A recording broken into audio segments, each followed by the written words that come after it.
biohacking, performance, mastery, mindset, holistic health. This is a show about getting better every single day. I'm on a mission, guys, to help over 1 million people get healthy and lose weight. Why? Because when you lose weight and get healthy, you have higher self-esteem. You have more self-confidence. And that person goes out and crushes their goal and starts living the highest version of themselves, and then they have way more impact on the world.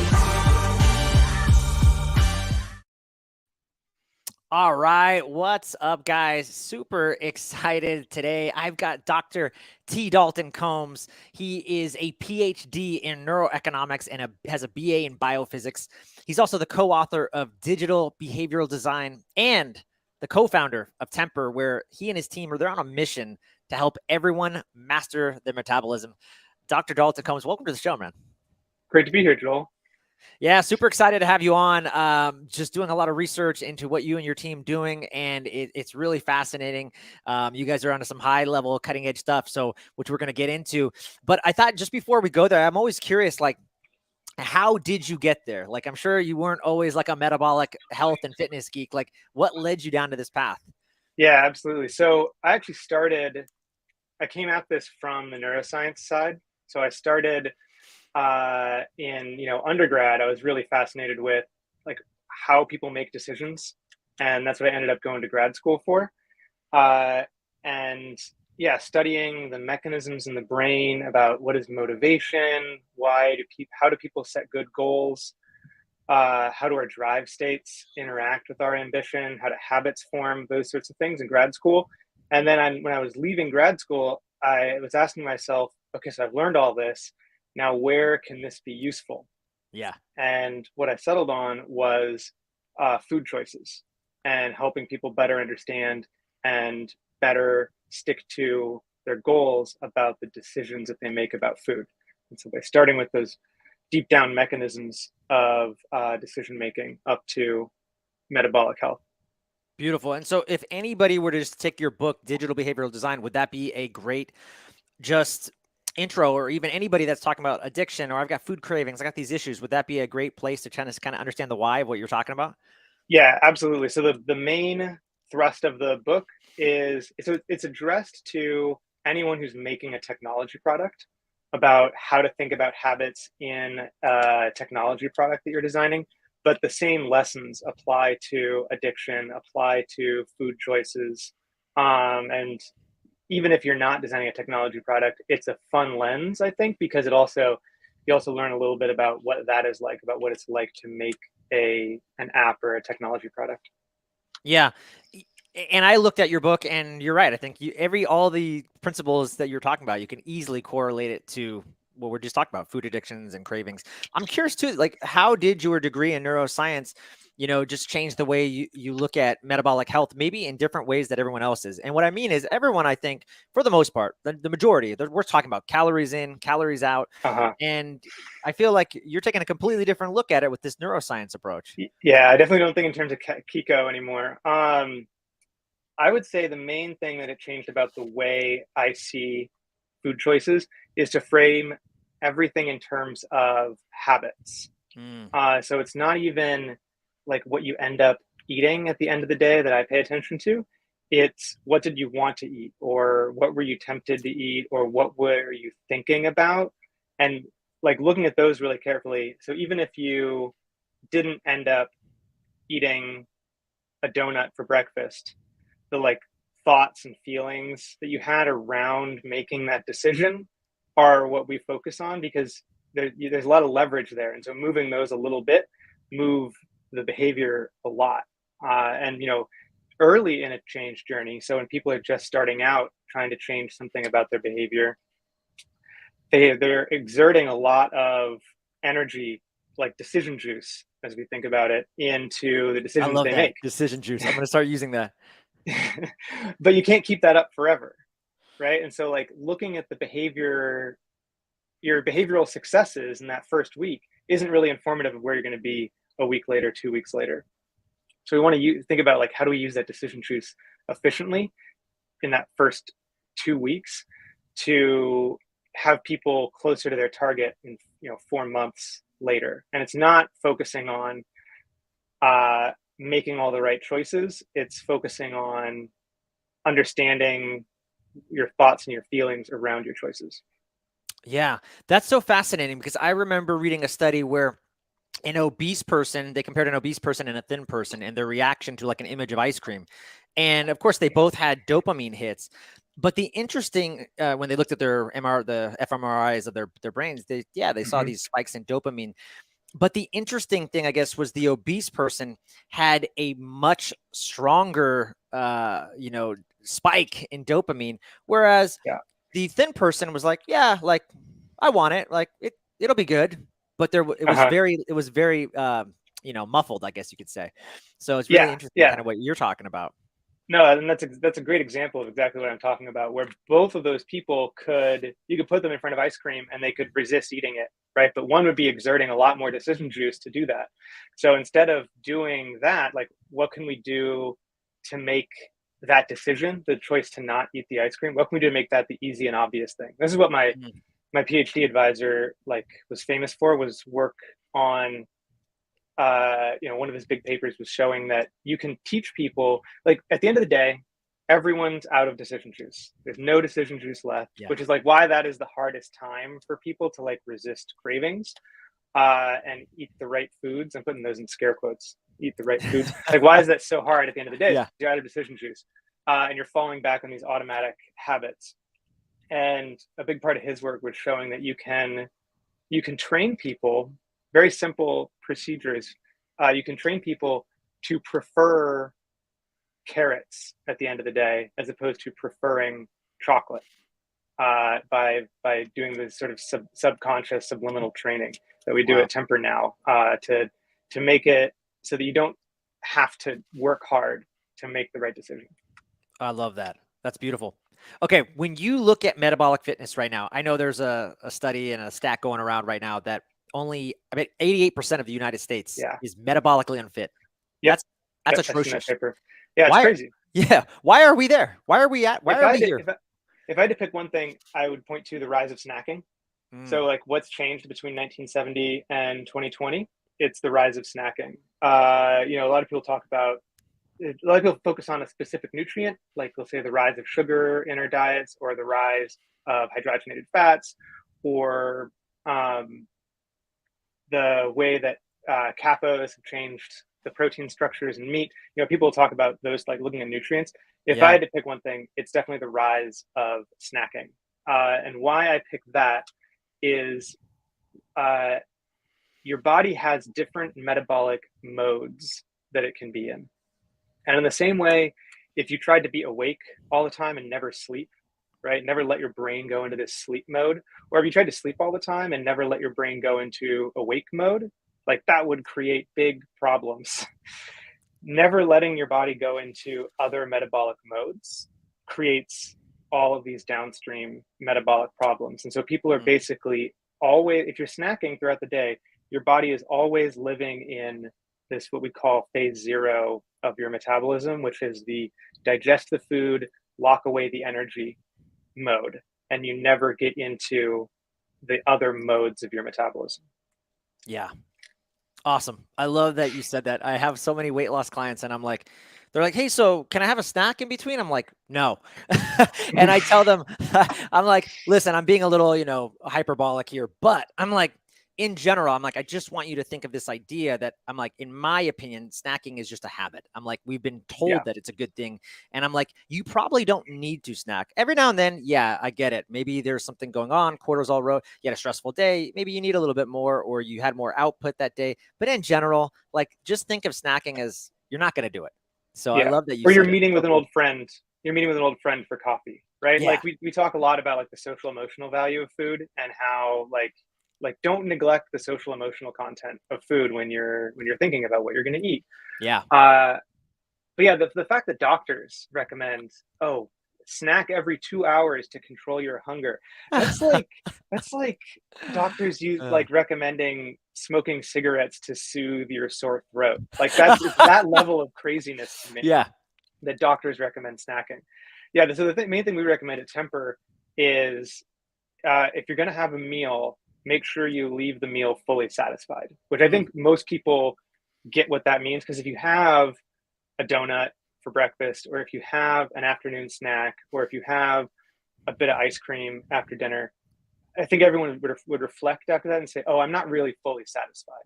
But like a meal that's protein, vegetables, whole grains, healthy fats, at the end of that meal, everyone would kind of close their eyes and say, oh, my body is telling me that was satisfying. Like, okay, that was a good eating experience that you just had. Have more of those and fewer of the snacks. Yeah, awesome. So what are you guys at Temper doing to change all of this?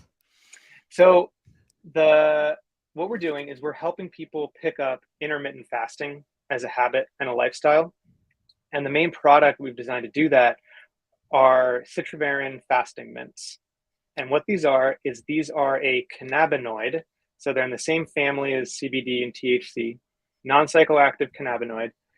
And what it does is it acts on the same receptor in your brain that causes the munchies. But instead of activating that receptor, it blocks it. And so it gives you the anti-munchies for about 3 to 5 hours, which is perfect for cutting out snacking is step one for a lot of people. Yeah. Or cutting out snacking between dinner and bedtime, or eventually expanding to a more full intermittent fasting lifestyle. And so that's our main product. Yeah, I was looking at the research behind that, and I thought this is fascinating. I'm like, wow, I would really be interested in taking this Citrovarin and using it to do longer term fasts, like 36 hours or 72 hours. Is that something that you do personally, or I'm just kind of curious? Yeah, it is. So my fasting style is on weekdays, I fast. I have a black espresso in the morning, and then I fast until 6, 7 o'clock at night until dinner time on weekdays. And then twice a year, I do a 5-day fast. And that is all about what I was saying before about pushing my body into different metabolic modes. So on a typical workday, that means I'm going like 3 or 4 steps deep on that sort of metabolic stretch. And then I'm going into those 72-hour, like very deep autophagy, stem cell rejuvenation kind of fasts on those longer fasts periodically.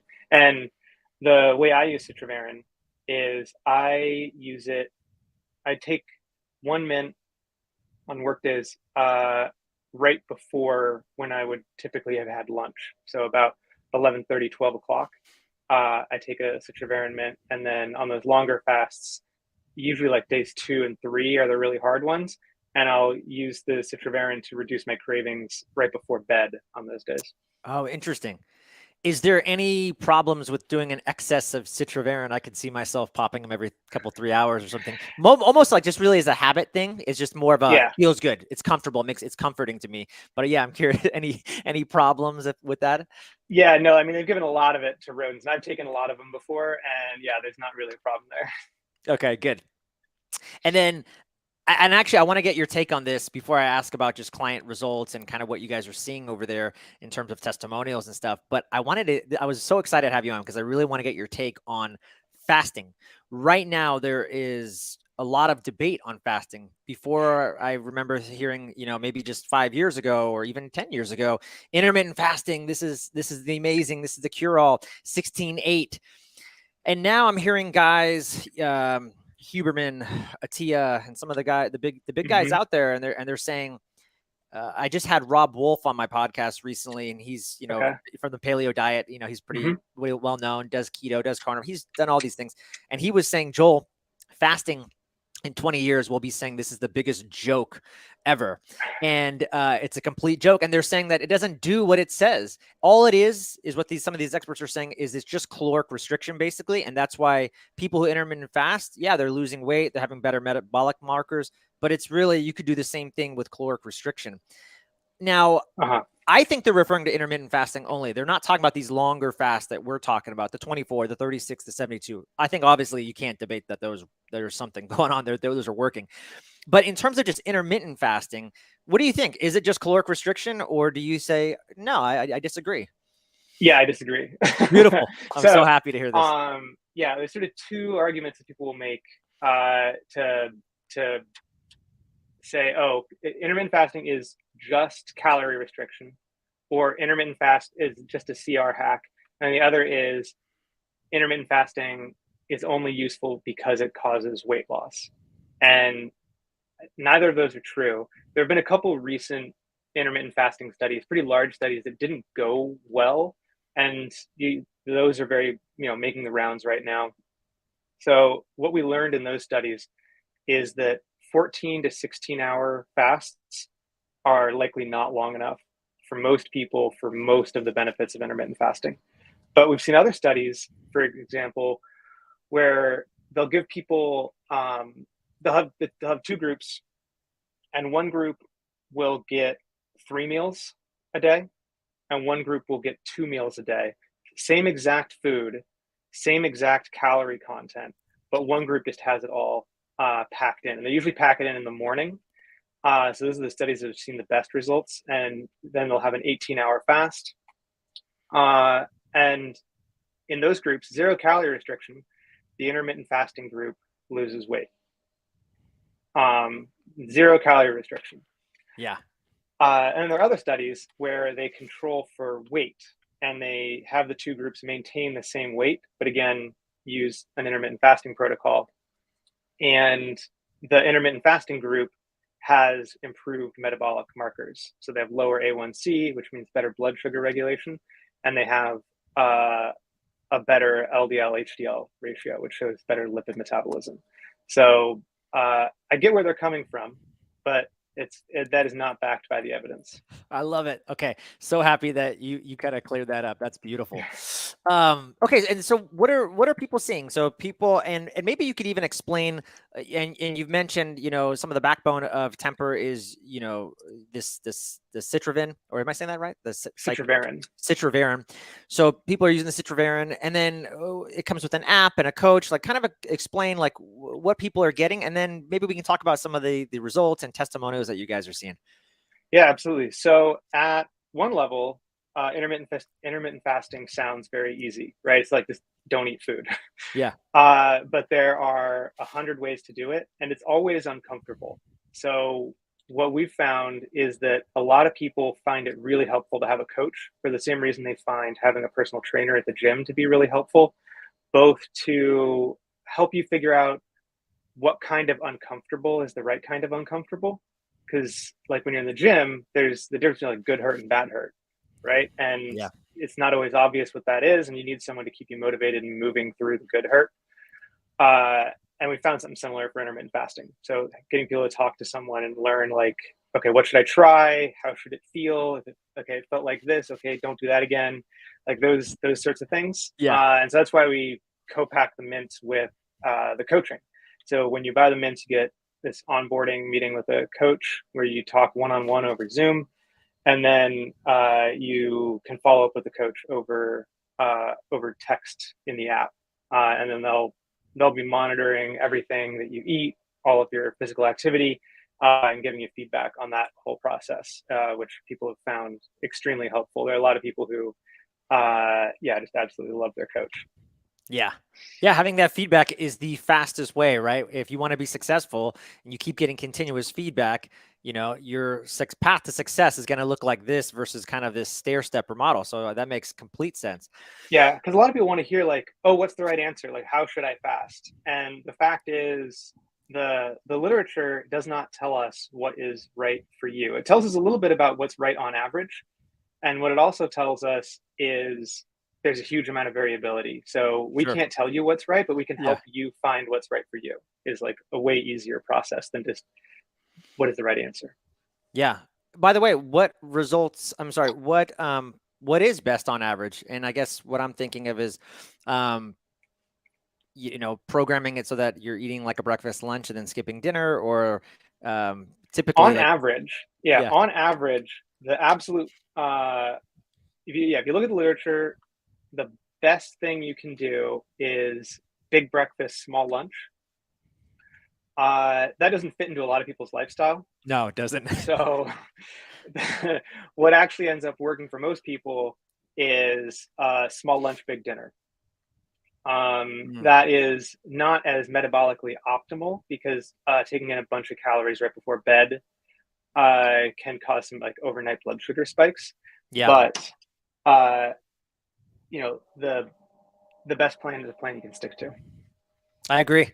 And actually, they show that in the studies with diets. The best diet is the best diet you can stick to. It doesn't matter. They Yeah. tried keto, carnivore, every diet and the sun to the sun, and they're like, it doesn't matter. The people that did best was the one they could stick to. Yeah. So that's cool. And then, so what are the results that you guys are seeing over time right now with people, the users? Or do you guys have stats so far in terms of like overall weight loss, or just metabolic markers, anything like that? Yeah. So we recommend people focus on, so weight is like a lagging indicator. And we try to get everyone on the right path within 8 weeks is sort of our goal, is that everyone is on a trajectory where they'll get where they want to go. And so that means we can't focus so much on weight just because, like I said, it's a lagging indicator. Your Yeah. metabolism, your behavior improves before your metabolism improves, and then your metabolism improves before your weight improves. So what we Yeah. get people to focus on is their feelings around their behaviors and those early indicators of metabolic improvement. So the things that we ask people every week are things like, does the way you ate today feel easier than it did yesterday? And if the answer is yes, like, okay, then we're going the right direction, because most people, every day of a diet is like harder than the one before. Yeah. And so what's an early sign that things are going right is like you're moving in the other direction. Every day is easier than the day before. And then checking in on how people are sleeping, and then their general energy levels through the day, and their general mood throughout the day. Those are early indicators of if their metabolism is going in the right direction. And 90% of customers who work with a coach see improvement in all of those, all three of them. 90%, all three improvements within the first month. Nice. I can't believe it. You know, a doctor just said that when it comes to weight loss, we ask people how they're feeling. I had a guy recently, he reached out to me and he said, "No, thanks. I'm not interested in your program." I said, "Oh, just curious. Can you give me some feedback? I'd love to know." He goes, "You just seem too much of a life coach." I was like, Yeah. "Wow, that's interesting that you say that." But I did appreciate that, because that makes and I'm like, "Well, guess what? I am. That is part of what I do, but I also Yeah. bring the science and all the other stuff." But here we go. Like, yeah, these feelings, these habits, these emotions, they matter. So That's what drives all of this, right? yeah, Like I know people want to think about themselves like a steam engine, right? Like yeah, people like this Kiko stuff. They want to talk about the physics of it. But the psychology of it is much more important for understanding what's going on. There are no iron laws of psychology, which I guess like the idea that like thermodynamics is like proven physics is like very reassuring to a lot of people. They like yeah. that bulletproof platform, but it doesn't take you very far. Like focusing on the thermodynamics of the situation, like doesn't tell you actually how to. It doesn't provide an actionable insight. Yeah. I wanted to ask you really quickly too is, and I never really thought about this until I kind of reached out to your team, but when you think about it, what is metabolism really, and why should we want to reset it? So your metabolism is all of those little chemical reactions that are going on inside your body all the time to keep you alive and happy and motivated. And it is a phenomenally complex system. And the reason you'd want to reset it is so those metabolic stages I was talking about before. Your metabolism can get in kind of a rut if it's only doing those sort of phase one uh, metabolic processes that lock away the food, lock away the calories, kind of thing. And resetting your metabolism means sort of letting it out into those other phases. And what that does for you is it clears all of the sugar out of your body. It clears all of those degraded proteins out of your body. It gives your pancreas a break. Your pancreas is the one cranking out insulin. It gives it a day off, which, we could all use at least one day off a year. Yeah. It gives your gut a break. So your small intestine, your large intestine get their one day off a year. Those are the real big benefits of resetting your metabolism, letting those parts of your body take a day off. Yeah. Love that, brother. I want to wrap things up and kind of jump into some lightning round questions. But before I do, I'm just curious, any exciting projects that you're working on other than obviously Temper? I mean, Temper's the main one. We got a new version of the app coming out that I'm very excited about. And I just had a kid, which I'm very excited about. Beautiful. Congratulations. This is first? Thank you. First. Yeah, that's a huge First. one. Yeah, Yeah, amazing. so I have 2 young boys, so yeah. I know what that's like. Beautiful. And then before I jump into some of these lightning round questions, I'm just curious, anything that I didn't ask you that you wish I had? No, I think we covered everything. Yeah, you can find the book. If you want to read the book, just Google digital behavioral design, fastest way to find it. If you want to learn more about the mints, that's usetemper.com, usetemper.com. Okay, beautiful. And I'm going to put all these in the show notes, so don't worry. Awesome. All right, you ready for some lightning round questions? Let's do it. All right. I'm curious, what are some choices that you made that you think made you who you are today? Where I went to grad school was a big one.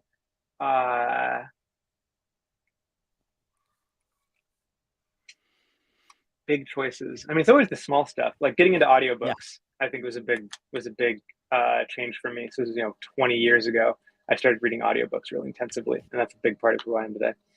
Yeah, amazing.